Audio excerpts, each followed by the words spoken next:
바울이 고린도라고 하는 지역에서 1년 6개월 동안, 사실 상당히 긴 시간이죠.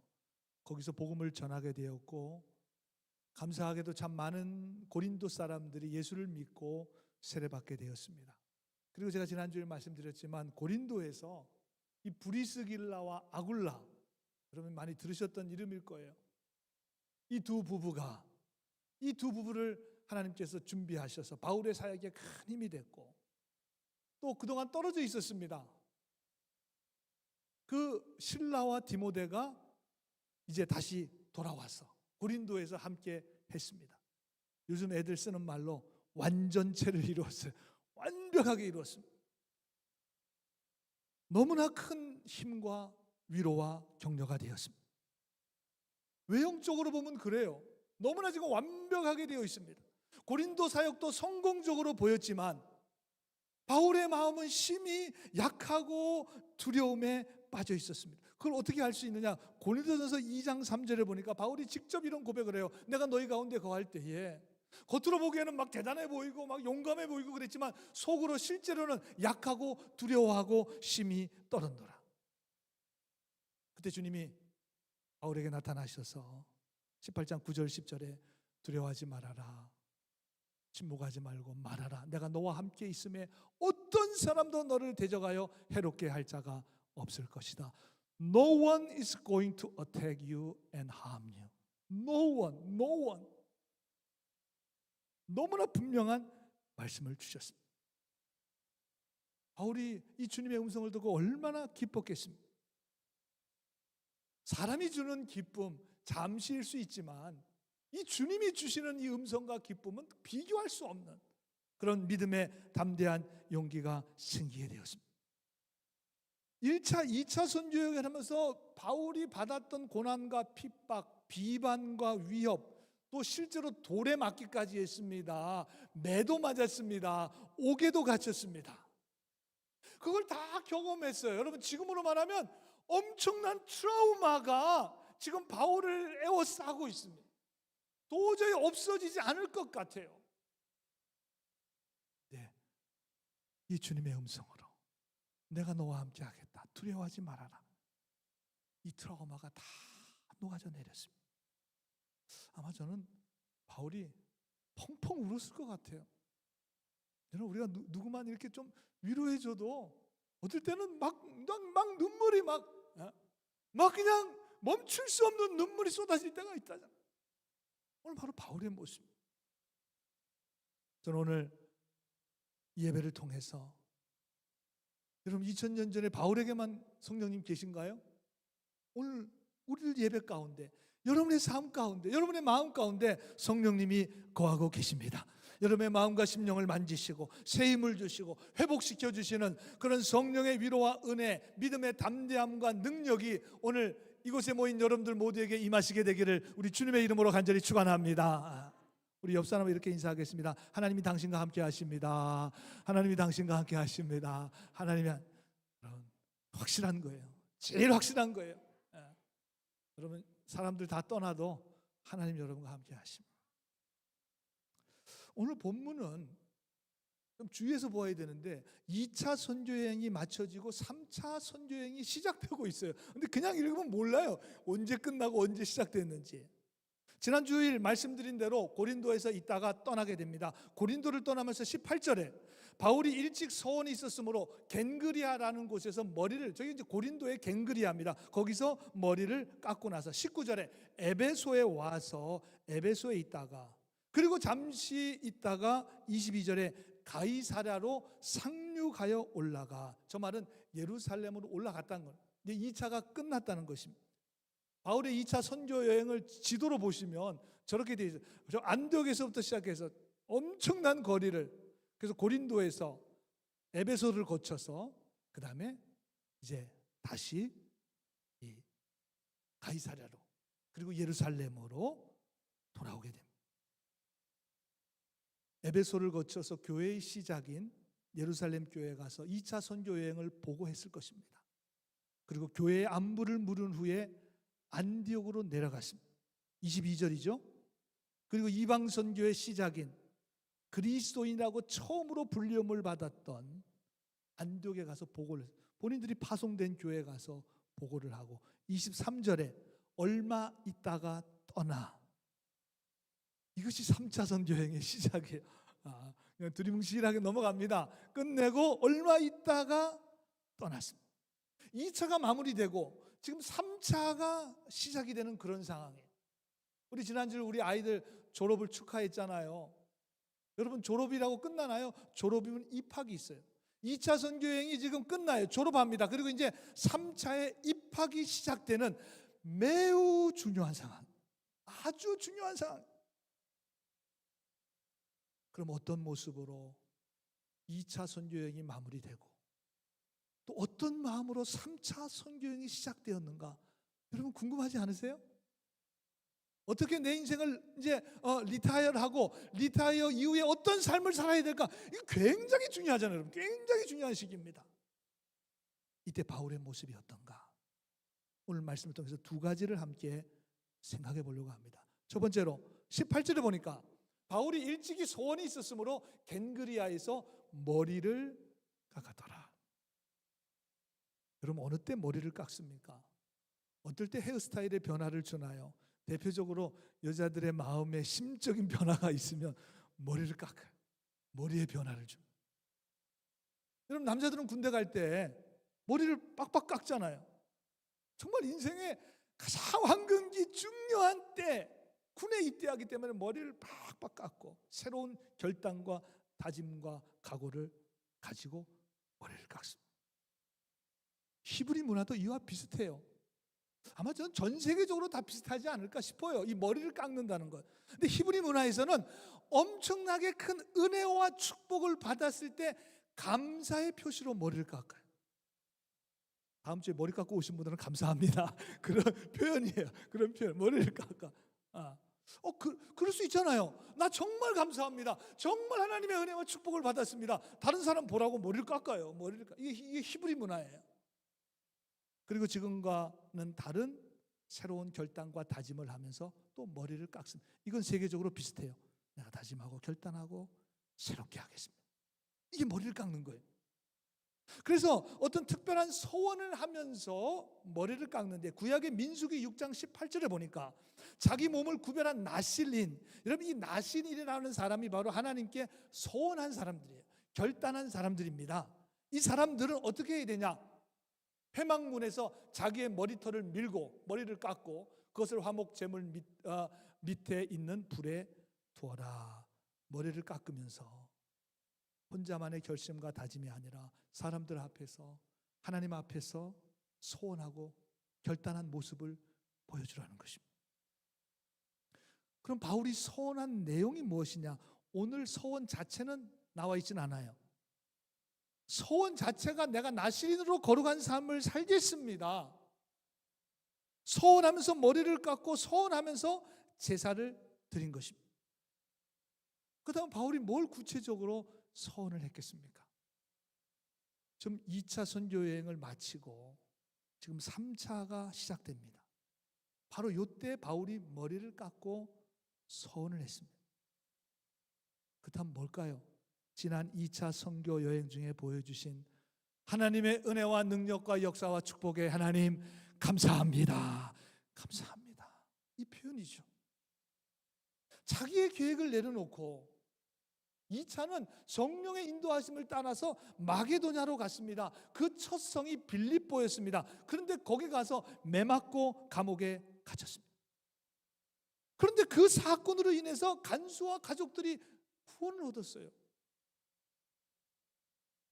빌립보는 회당도 없었습니다. 그래서 그냥 강가에 가서 열심으로 기도했습니다. 그랬더니 하나님께서 루디아라고 하는 여성 CEO, 여성 사업가를 만나게 해주심으로 그 집에서부터 빌립보 교회가 시작되었습니다. 참 놀라운 일이죠. 데살로니가, 베레아, 아덴, 고린도까지 여기까지 인도해 주신 하나님께 감사와 찬양과 영광을 올려드립니다. 그런 표시로 머리를 깎았어요. 그리고 그것만 있는 게 아니죠. 이제 다짐을 해야 되잖아요. 이제 3차 선교여행이 바로 시작되잖아요. 하나님이 동행해 주시기를 바랍니다. 하나님의 힘과 능력과 은혜를 주셔야 이 사명을 감당할 수 있습니다. 하나님의 뜻대로 행하겠습니다. 하나님의 나라와 그 의를 먼저 구하겠습니다. 십자가의 능력을 의지하겠습니다. 모든 것을 다 내려놓고 주님만 바라보겠습니다. 여러분, 특별히 모든 일에 어떤 상황 속에서도 기쁨을 잃지 않겠습니다. 항상 기도하겠습니다. 모든 일에 감사하겠습니다. 하나님께 소원했어요. 아마도 저는 본인의 이때의 소원 기도가 데살로니가 전서에 담아놓은 것 같아요. 이게 다 연결이 돼요. 왜냐하면 이 데살로니가를 고린도에서 썼거든요. 그러니까 고린도에 지금 갱그리아라고 하는 곳에서 거기서 머리를 깎으면서 지금 고린도 교인들에게 편지를 데살로니가 교인들에게 지금 편지를 쓰는 거예요. 거기 얼마나 힘들었습니까? 그 시기와 비방으로 가득 찬 유대인들 때문에 견딜 수 없었던 지역이 데살로니가예요. 그래서 거기 데살로니가 교인들에게 편지를 쓰면서 지금 머리를 깎고 서원했잖아요. 여러분, 데살로니가 전서에서 우리가 최고로 잘 아는 말씀이 5장 16, 17, 18절인데 다 같이 읽겠습니다. 시작. 항상 기뻐하라. 쉬지 말고 기도하라. 범사에 감사하라. 이것이 그리스도 예수 안에서 너희를 향하신 하나님의 뜻이니라. 그렇겠죠. 저렇게 소원하고 다짐하면서 데살로니가 교인들에게 써. 이거 분명히 하나님의 뜻이다. 우리가 이렇게 살아야 된다. 모든 영어 번역이 다 비슷한데 메시지 성경에 보니까 be cheerful no matter what. 여러분, no matter what은 우리가 평소에 잘 쓰는 말이잖아요. 어떤 상황 속에서도 무슨 일이 일어나도 no matter what, no matter what. 어떻게 해야 된다? cheerful 해야 된다. be cheerful. 여러분, 이 cheerful이라고 하는 말은 밝고 아주 긍정적인 기쁨이에요. 그리고 NIV 영어에서는 be joyful, joyful, joy가 full, 꽉 찼다는 거 아니겠습니까? joyful, always. 이 joyful이라고 하는 말은 감격스러운 기쁨이에요. 우리가 이게 조금 다르잖아요. 막 신나는 기쁨하고 감격스러운 기쁨하고 좀 달라요. NIV는 joyful이라고 그랬고 메시지 성경은 be cheerful이라고 그랬습니다.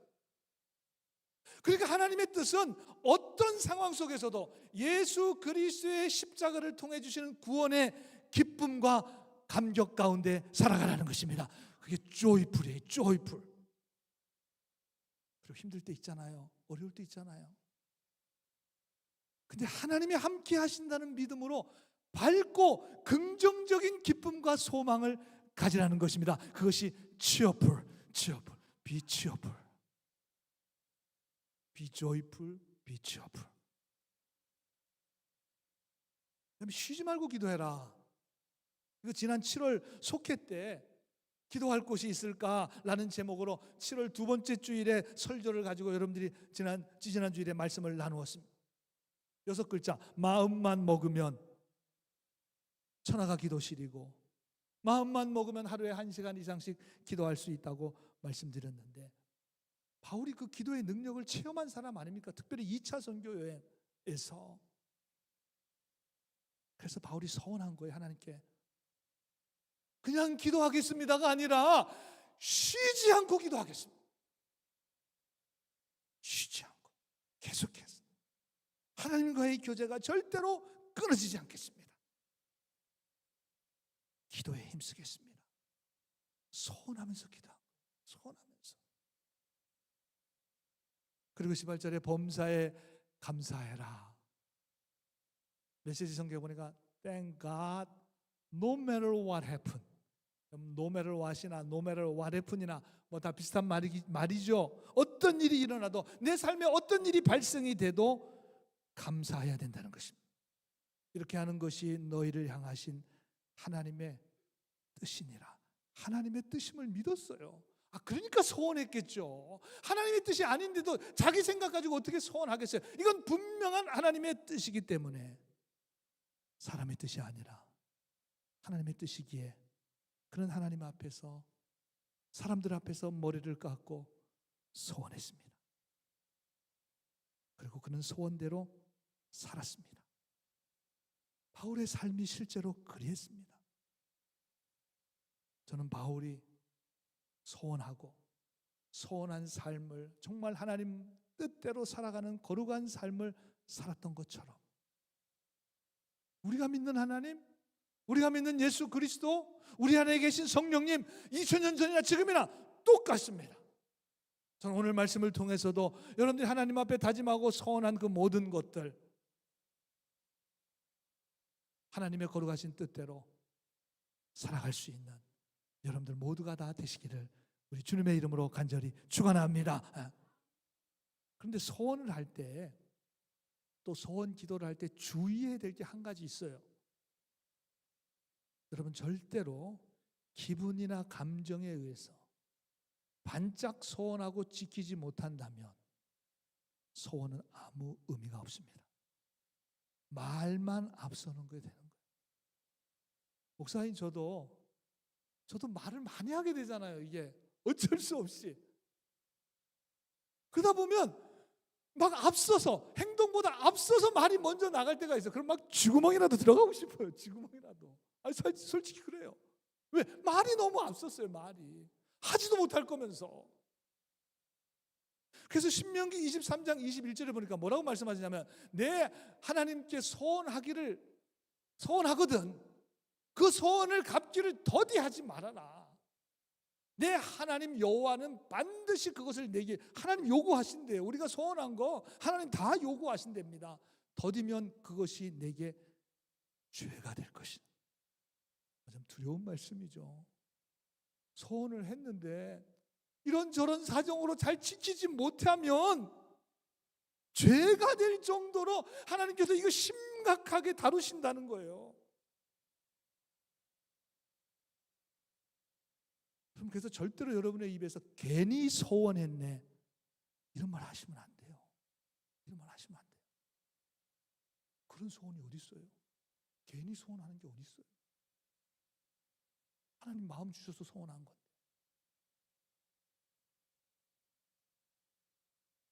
그리고 소원하고 결단한 것은 반드시 지켜야 된다.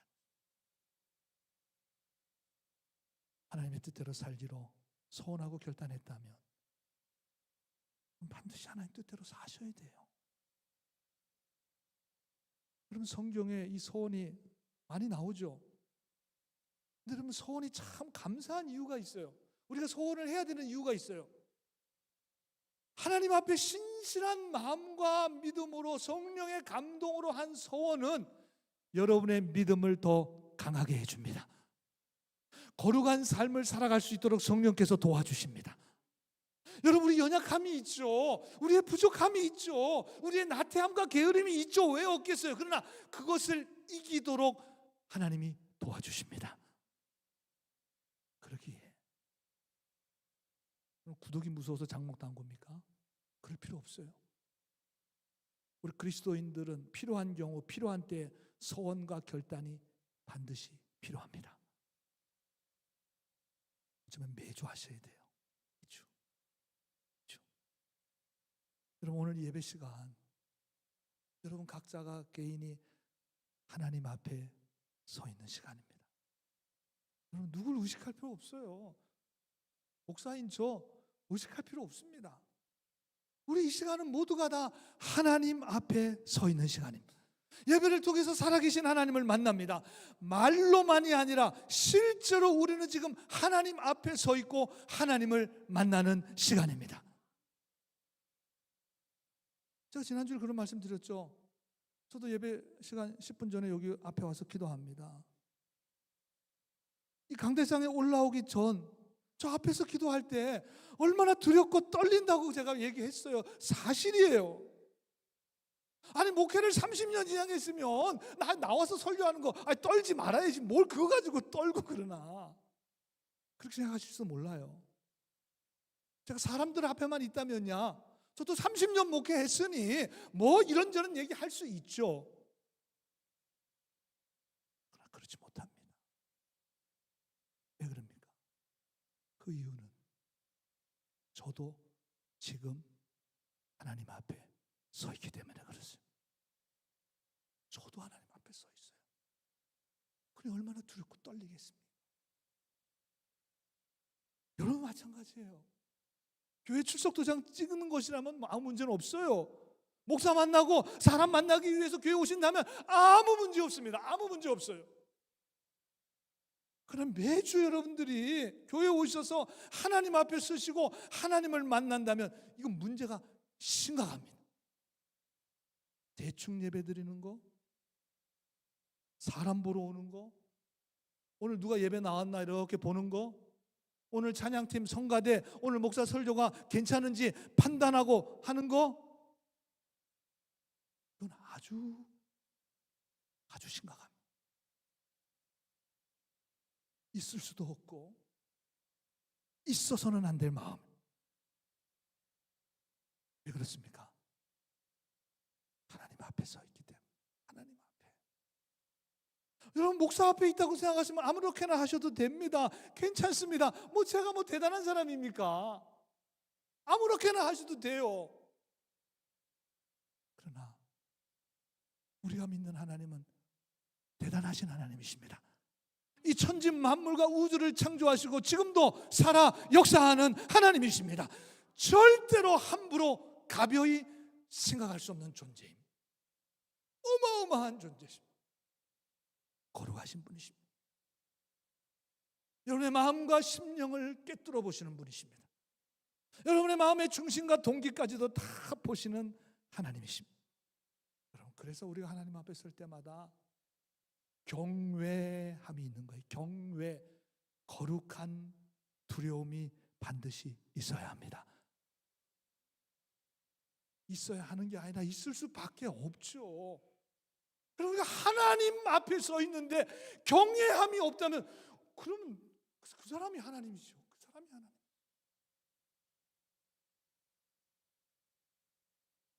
여러분 그렇다면 우리가 하나님 앞에 다 서 있다면 오늘 하나님 앞에 새로운 믿음의 인생이 되기 위해서 우리 올해 교회 포어가 리뉴, 하나님 다시 새로워지기 원합니다. 하나님 원하시는 삶을 살려 리뉴, 새로운 인생이 되기를 원한다면 반드시 소원하고 결단하셔야 합니다. 영적으로 머리를 깎아야 합니다. 매주 깎으셔야 합니다. 이번 한 주간 내가 하나님 말씀 붙들고 살겠습니다. 어떤 어려움과 고난이 와도 낙심하거나 실망하거나 절망하지 않고 믿음을 지키겠습니다. 어떤 것도 내 마음과 심령을 흔들어댈 수 없습니다. 절대로 흔들리지 않겠습니다. 세상과 유혹의 시험이 와도 넘어지지 않고 주의 십자가의 능력으로 살아가겠습니다. 항상 기쁨을 잃지 않겠습니다. 무슨 문제이든지 쉬지 않고 기도하겠습니다. No matter what happen, 어떤 상황이 일어난다 해도 Thank God, no matter what happen, 하나님께 감사하겠습니다. 오늘 예배 가운데 믿음으로 새로운 삶을 살기로 여러분 소원과 결단을 하십시오. 좋은 겁니다. 하세요. 여러분이 진심으로 하나님 앞에 오늘 성령께서 이 시간 함께 하시잖아요. 여러분 마음 가운데 소원하게 하시고 결단하게 하시는 분은 내가 아닙니다. 우리의 결심과 능력과 힘은 약합니다. 또 쓰러지고 또 나중에 수밖에 없어요. 그러나 성령께서, 여러분 안에 성령께서 여러분의 그 소원과 기도, 그 소원과 기도를 지킬 수 있는 그런 힘과 능력과 은혜를 허락해 주실 줄로 믿습니다. 그런 은혜와 능력이 여러분 가운데 임하게 되기를 주님의 이름으로 간절히 축원합니다. 오늘 한 가지 더 나누고자 하는 것은 바울이 머리털을 깎고 소원하고 나서 그리고 간 곳이 에베소입니다. 에베소는 우리가 너무나 익숙하죠. 에베소서가 있잖아요. 설교 앞부분에 제가 말씀드렸지만 가이사랴로 가기 위해서 고린도에서 배를 탔어요. 가다가 직항이 없으니까 잠시 배가 정박한 곳이 바로 에베소입니다. 그냥 중간에 경유지예요, 사실은. 그럼 그냥 좀 쉬면 되잖아요. 빌립보, 데살로니가, 베레아, 아덴, 고린도 정말 죽을 만큼 고생했어요. 죽을 만큼 고생했습니다. 아까 여러분 그림 보셨죠? 지금처럼 비행기 타고 돌아다니는 게 아니잖아요. 걸어서 배로.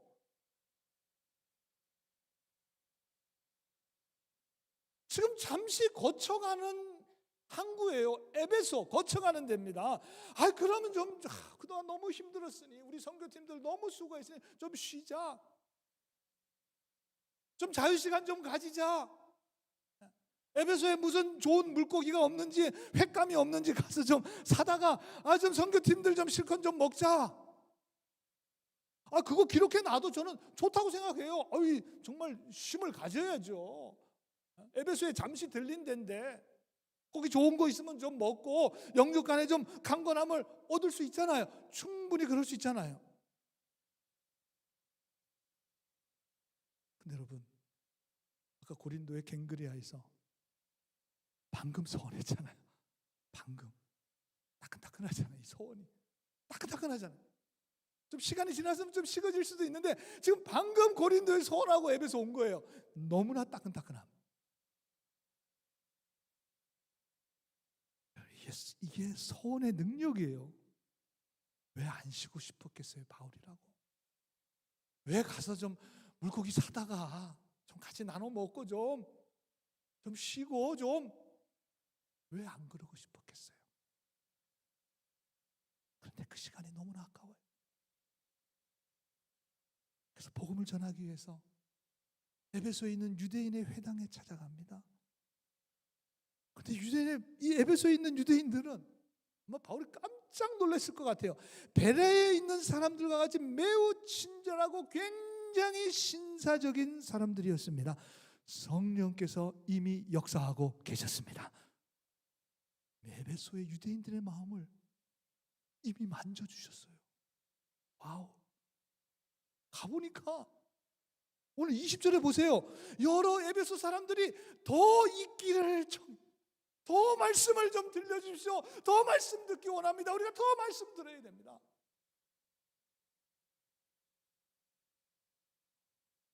여러분 바울이 얼마나 기분이 좋았겠어요. 정말 하나님께서 이렇게 이거 회먹는 것보다도 더 큰 위로를 받으셨을 것 같아요. 더 큰 위로를. 이렇게 사모하는 영혼들이 여기 있었구나.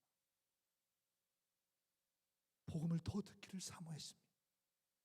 바울의 말씀에 집중했습니다. 방해하는 사람도 없어요. 더 듣기를 원해. 근데 에베소를 떠나요. 에베소를 떠납니다. 그래서 바울이 이런 고백을 해요. 21절에 보니까 작별하여 이르되 만일 하나님의 뜻이면 너에게로 돌아오리라고 배를 타고 에베소를 떠나. 만일 하나님의 뜻이면 If it is God's will. If it is God's will. 하나님의 뜻이면. 사실 이 말씀이 풀리지 않아가지고 제가 일주일 내내 새벽기도 여기 앉아가지고 하나님의 뜻이면이 뭡니까? 하나님의 뜻이면이 뭡니까? 제가 이거를 깨달아야 교인들한테 알려줄 텐데 일주일 내내 기도했어요.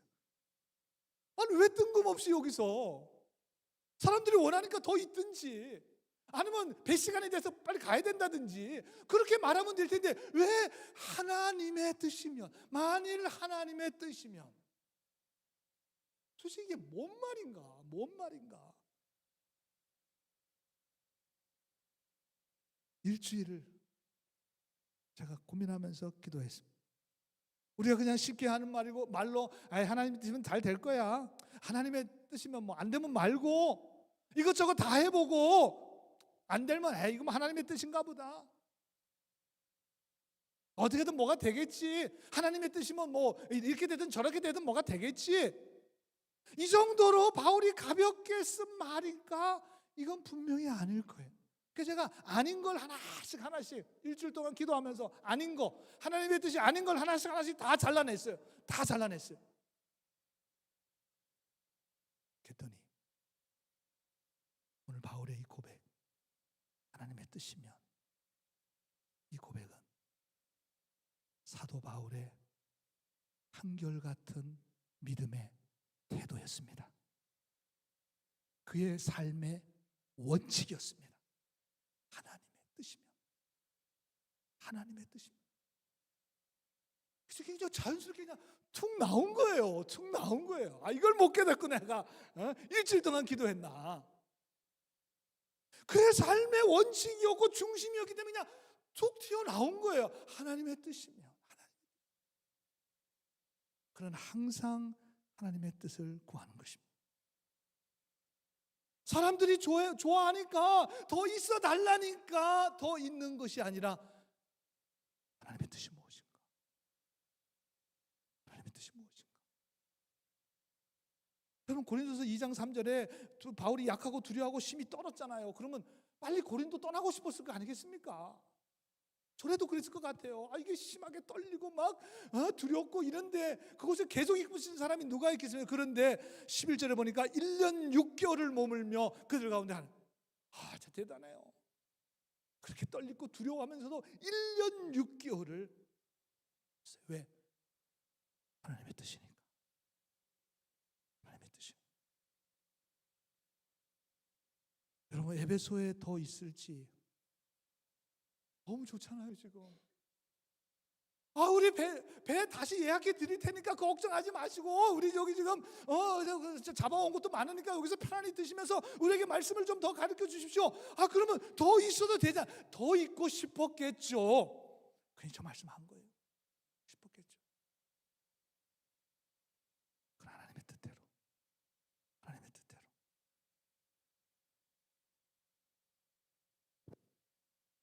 여러분 가고 안 가고 하나님의 뜻대로. 하고 안 하고 하나님의 뜻대로. 여러분 그렇습니다. 믿음 생활, 신앙 생활은 내 뜻대로 아니라 하나님의 뜻대로 하는 것입니다. 동의가 되시면 아멘. 아멘이죠. 내 뜻대로 하려고 교회 다니는 사람 아마 한 분도 안 계실 거예요. 우리는 하나님의 뜻, 하나님의 뜻이 뭔가, 하나님의 뜻. 근데 여기에 또 문제가 또 하나 있어요.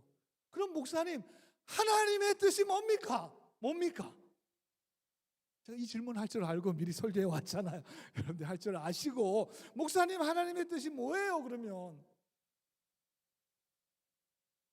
여러분 우리가 다 하나님 앞에 서게 될 텐데 그때 내가 하나님의 뜻대로 살았는지 아니었는지 가려지게 될 것입니다. 분명히 가려지게 될 거예요.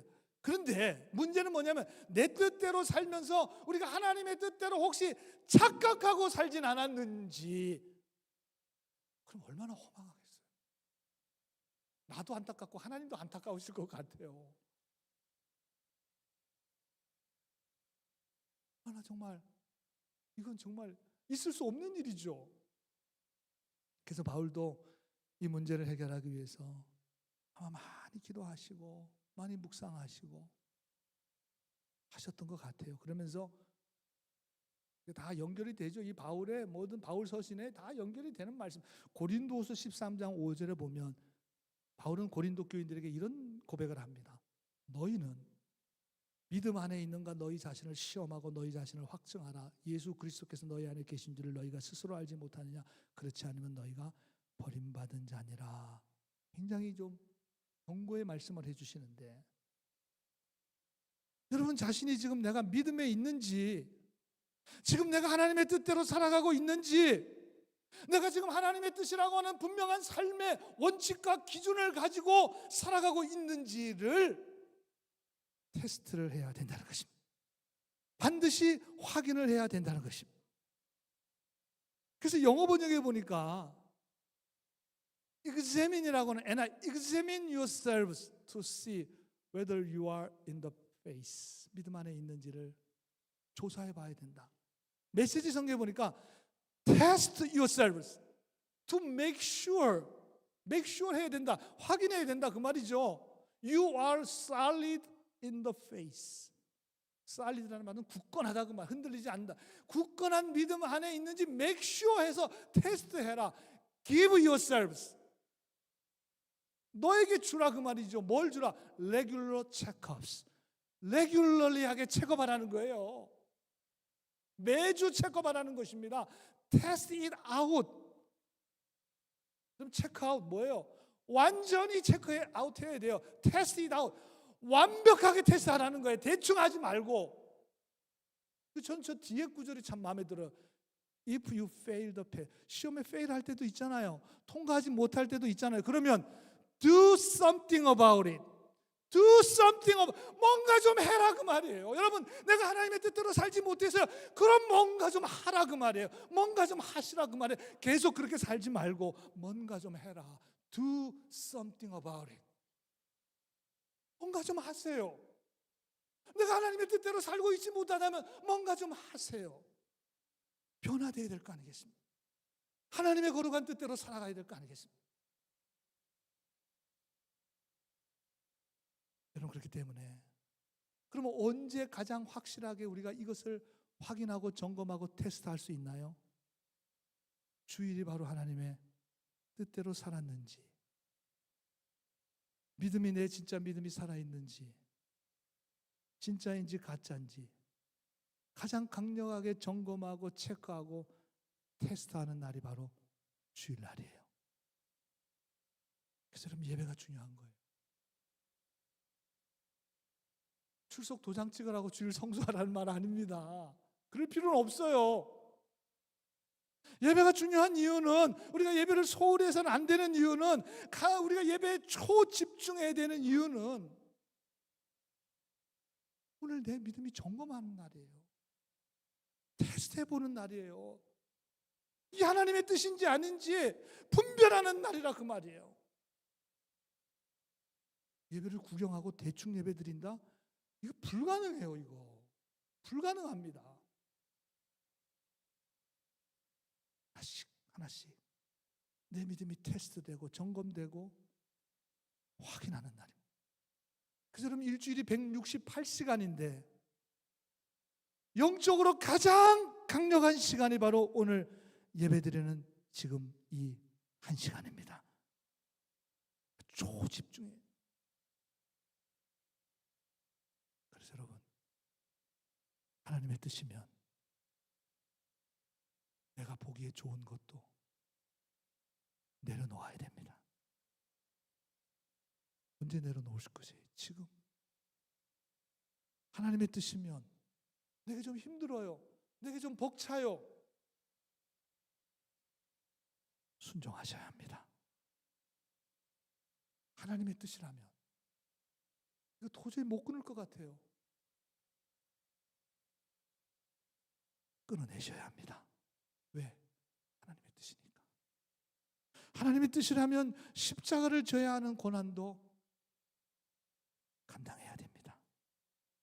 하나님의 뜻이라면 참기 힘들지만 인내하면서 참아가면서 하나님의 뜻을 이루어내야 합니다. 하나님의 뜻이면 오늘 여러분들이 이 하나님의 뜻이 여러분의 삶의 원리와 원칙이 되셔야 합니다. 그게 우리 그리스도인들이에요. 그게 우리 그리스도인들이에요. 이게 우리의 정체성이에요. 여러분 인생에 하나님의 뜻이 가장 중심이 되셔서 우리에게 생명을 주신 분이 누구예요? 우리는 하나님이라고 고백하잖아요. 이 땅을 살게 하신 분이 하나님이세요. 왜 우리를 이 땅에 보내셨나요? 당신의 뜻을 더 많이 이루라고. 그러면 우리의 삶의 목표는 명확해집니다. 여러분, 하나님의 뜻을 이루며 살아갈 수 있는 여러분들, 또 이렇게 함께 모였잖아요. 왜 모였나요? 하나님의 뜻 이루려고 모인 거예요. 하나님의 뜻 이루려고. 우리 교회를 통해서 하나님의 뜻과 역사하심을 이루어낼 수 있는 성도와 교회들이 되시기를 주님의 이름으로 간절히 축원합니다.